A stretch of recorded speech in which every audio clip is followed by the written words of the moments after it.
What is going on, guys? In today's video I will show you the top 3 best Blood Mage builds in POE of Exile 2 0.3 update. So in this guide I will give you a quick overview of each setup, then I will explain what skill gems and upgrades should you focus on, then as well we'll see what is the best gear and how to get it. And then finally, we will go over the passive skill tree, the stats, your skill rotations, and even what Atlas passive should you use, so we would be able to get the highest damage possible and much more. And remember, if you want to try any of these builds out, then check my links in the description. If you ever played POE of Exile 2 for long enough, then you know that the grind for currency can feel endless. And that's where today's sponsor comes in. Skycoach is a trusted platform used by over 150,000 gamers worldwide. They offer pro player support in more than top 25 games, including POE 2. No matter if you need a faster start, you want to help with the tough content, or just want currency delivered safely and quickly, then Skycoach has you covered. What I really like is how smooth the whole process is, from click to the gameplay in minutes, clear and fast chats with their team, plus if an order is not fulfilled, you get an instant refund.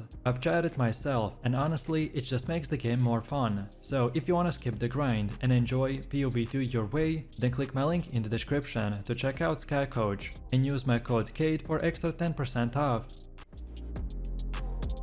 This build has been taking off in 0.3 because it completely flips the script on what you expect from a spellcaster. Instead of relying on elemental nukes or flashy crit chains, the Blood Mage thrives on turning its own life force into a weapon and using bleeding debuffs to grind enemies down. Every single cast has a weight and every channel will feel dangerous, and the payoff is absolutely insane. At the heart of this build is the unique staff, the Sanguine Oath, which is a weapon that turns the act of a casting into a bloodletting ritual. Whenever you spend life instead of mana, your spells not only deal increased bleed damage, but they leave behind a lingering hemorrhage effect that stacks higher than anything that you can achieve with a conventional bleed setup. Without the staff, the build feels incomplete, but once you get it, the entire playstyle transforms. Your health pool will become your resource and your weapon. Pair this with a keystone called Hemorrhage Flow, which amplifies the bleed duration and scaling based on the missing life.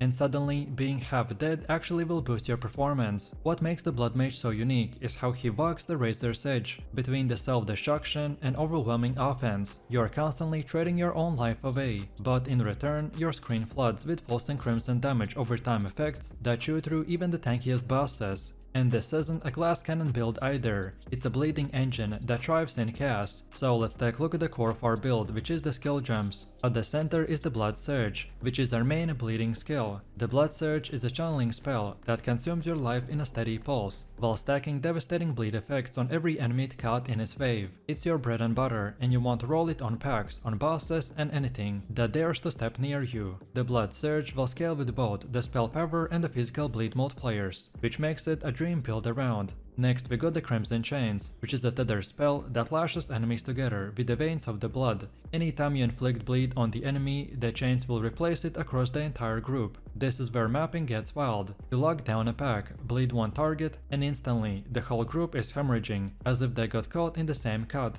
The Crimson Chains also will give us insane clear speed, because the more monsters you group up, the more bleed it spreads. And then for sustain and survivability, we're leaning heavily onto the Blood Offering. This ritualistic spell sacrifices a chunk of your life, but in return it grants you a massive damage boost, the bleed duration and the spell damage for a short window. And the best thing is that if Blood Offering kills any bleeding enemies, then you instantly recover a portion of the life you spent. It basically turns this mechanic into a self-fueling engine that keeps your cycle of casting alive. And then defensively, the core tools are the Bone Ward and the Hemoflesh Armor. Bone Ward is a barrier spell that absorbs a percentage of incoming physical hits by hardening your blood into the Skeletor Armor. And then Hemoflesh Armor is more thematic. It thickens your skin with the coolated blood by scaling directly with the amount of bleed damage you inflicted recently. The more enemies bleed, the harder you are to kill. And on top of that, utility gems like the Sanguine Dash will give us mobility, while synergizing perfectly with the bleed triggers. Every time you dash, you leave behind a trail of spattered blood that bleeds enemies who touch it. And then for bosses, you keep and Sanguinate Totem in your pocket. When you drop this totem, it echoes your bleed spells automatically by stacking additional hemorrhage effects while you focus on dodging mechanics. All of this comes together in a gem setup that feels more like a blood ritual than a normal rotation, so you're constantly juggling life, bleeding the room, and constantly being on the edge between insane power and dying. Next up we have our skill tree. The first cornerstone is the Hemorrhage Flow, which is a keystone that defines our damage scaling. It converts the missing life into the bleed duration and damage. What this means is that the lower you sit on your life pool, the more powerful your spells become. It rewards this risky playstyle between being low HP and unleashing insane amount of damage numbers. From there we invest into the 3 key paths. The first is life scaling. You want as much as maximum life as possible, not only for survivability, but because your life pool doubles as your mana pool and damage amplifier. Every cluster that gives you increased life regen and the life recovery from the spells is mandatory. Then the second path is the bleed and physical scaling. Nodes that increase physical damage over time, bleed duration, and bleeding effectiveness are your bread and butter. Unlike crit or elemental builds that chase multipliers, this path is all about stacking consistency and inevitability. Every cast you make will leave an enemy rotting, and those bleeds will keep ramping. Then the third path is defensive sustain and recovery. You'll want clusters that boost life leech, life on a kill and recovery rate.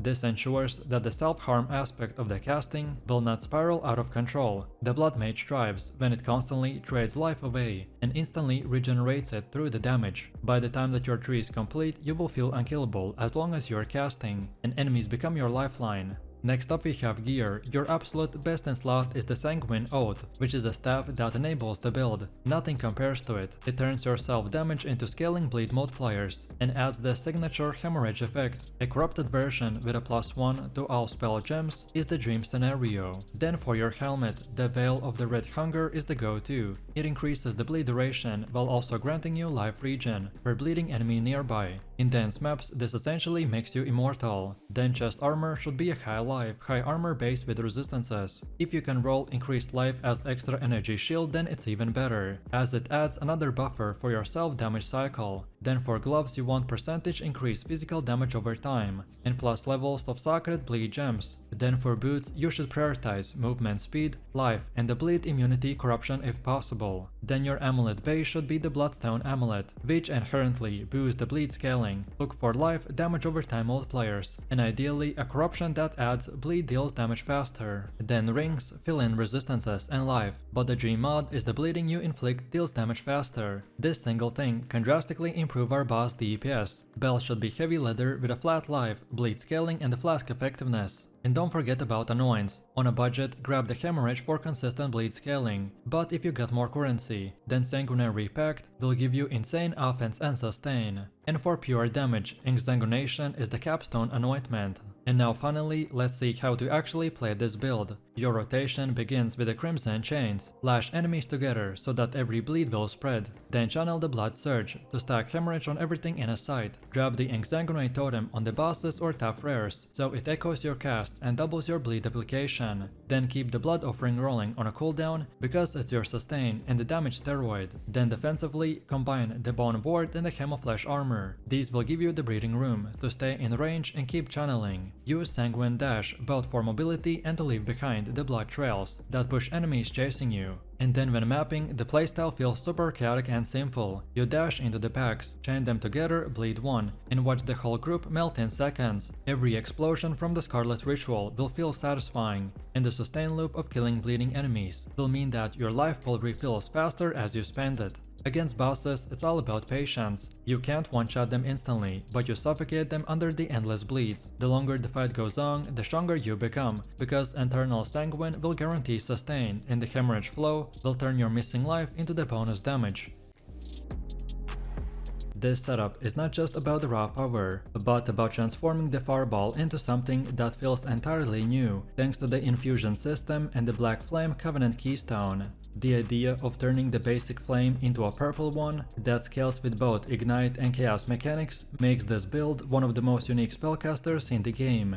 At its core, the build revolves around the Fireball, which is a skill that has existed since the very beginning of Path of Exile, but Fireball has changed dramatically in the 0.3 by becoming a spell that interacts with the new infusion mechanic. Infusions are temporarily elemental ground effects generated by certain spells, and when you consume a fire infusion with the Fireball, your next cast will explode into multiple secondary projectiles. So now suddenly, the Fireball no longer feels like a slow single orb, but more like a miniature of the storm Storm Bolts by spreading across the screen and multiplying your damage in every direction. Not only does your flame now appear purple, but they also ignite as chaos, meaning that your damage over time comes from a completely different scaling. This allows you to stack chaos multipliers, ignite duration and damage over time, in ways that the basic fireball build would not achieve. The Blood Mage Ascendancy will tie everything together by changing the way that you pay for spells. Instead of mana, every cast will cost life. At first, that might sound dangerous, but the passive tree and the gear are designed to make it feel smooth. Your life pool is massive, your regeneration and the leech are consistent, and your spells will actually help you to sustain by returning the health with every cast. So let's take a look at the build, and the first thing is the skill gems. The fireball is our centerpiece, but it only becomes the monster we want when it interacts with infusions. The infusion mechanic means that you need to support spells that constantly feed your fireball with the charges of power. The living bomb is one of the most important ones, because it generates fire infusions instantly. By casting it twice before firing the fireball, you guarantee that all the fireballs will be infused and you will unleash a secondary projectiles. Then the solar orb and the snap will add extra consistency. The solar orb provides a sustained zone that constantly refreshes your infusions, while the snap gives you an on-demand generation when you need so less most, by turning routine casts into devastating detonations. The flow of combat is built around weaving these spells together. You begin by placing the Sigil of Power to ground yourself in the fight, then apply the Despair to strip enemy cast resistance and open them to your damage. You'll trigger the Living Bomb to build infusions, and then release the Fireball to consume them.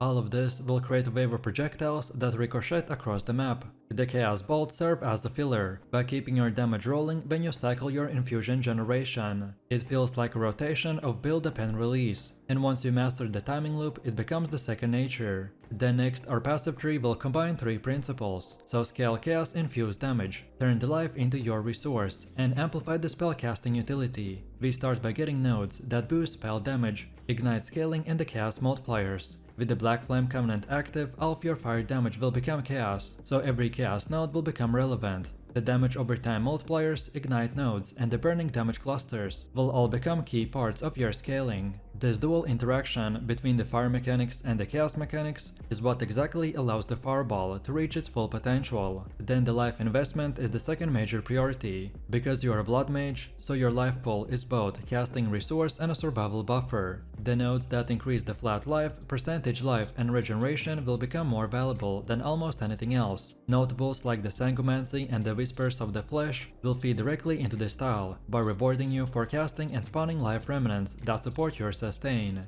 Recovery on the spell hit, life leech, and regeneration nodes will keep the loop stable, so that you never feel like you're actually running out of life, despite constantly draining it. And then the final thing is utility. The fireballs infused secondary projectiles only matter if they travel far and persist long enough to hit multiple enemies, so projectile speed and duration scaling are very important. Then next we got gear, and for this build we want to emphasize life, chaos scaling, and the spellcasting efficiency. Your weapon of choice is usually a staff, which in my case is the Chimming Staff, which can roll very high spell damage, critical strike chance, and the cast speed. The staff setup also enables very strong weapon swaps, by letting you carry alternate setups for the curse application and infuse generation. Then defensively, the Rapid Globe is a strong option for the life-based sustain, while the Snake Pit provides unique projectile interactions. Then Defiance of Destiny shines in the late game to give you extra layer of survivability. Your armor pieces focus first and foremost on the maximum life and resistances,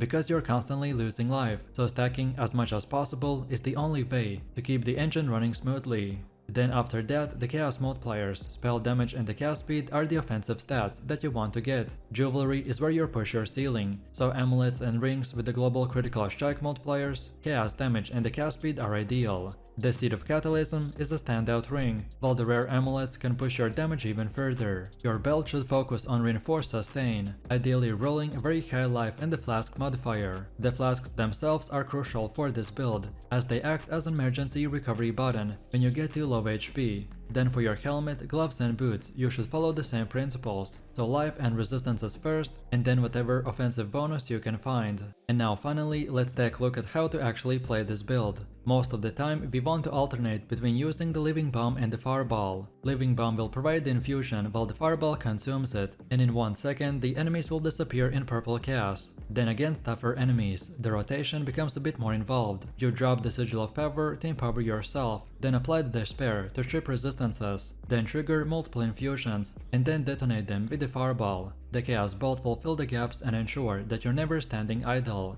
Infusion generation is the core principle of where this build lies, so Living Bomb is your bread and butter, but the Solar Orb and the Snap will provide consistency when you need the extended loop. On weapon swap, you can carry a staff setup that allows you to quickly apply curses, by ensuring the nexts are always under the full weight of your debuffs. This DPS flow will almost become rhythmic. You drain life and restore life in the same moment, and fill the battlefield with a storm of corrupted fireballs. It's not the cleanest build visually. The purple fire, the explosions and the curses and the ground effects often will make the screen a chaotic mess. This is a build designed to take you through the hardest content with a single ability at its core. Everything revolves around Spark, which is a spell that fills the battlefield with dozens of projectiles that ricochet, bounce and zap their way through the enemies, until nothing is left standing. With this setup, the Spark is pushed to its absolute limit, and the result is a widescreen lightning storm that leaves no survivors. What makes the build special is how it combines the Spark with the Blood Mage archetype. Instead of worrying about the mana or juggling awkward resource management, every cast is paid for directly with the life. On paper, that might sound risky, but with the right passive tree choices, gear and the flask setup, it actually feels incredibly smooth. You're draining your HP constantly, but also replenishing it instantly through the regeneration and the natural sustain provided by the Blood Mage mechanics. This means that you can cast endlessly without running dry, and it creates a unique rhythm where your survival and the offense is intertwined. This build achieves a 100% critical strike chance for all the spells, which means that every spark projectile, every orb and every supportive proc is guaranteed to crit. So let's take a look at the skill gems, and at the heart of this build is the Spark. This is the ability that does almost all the work.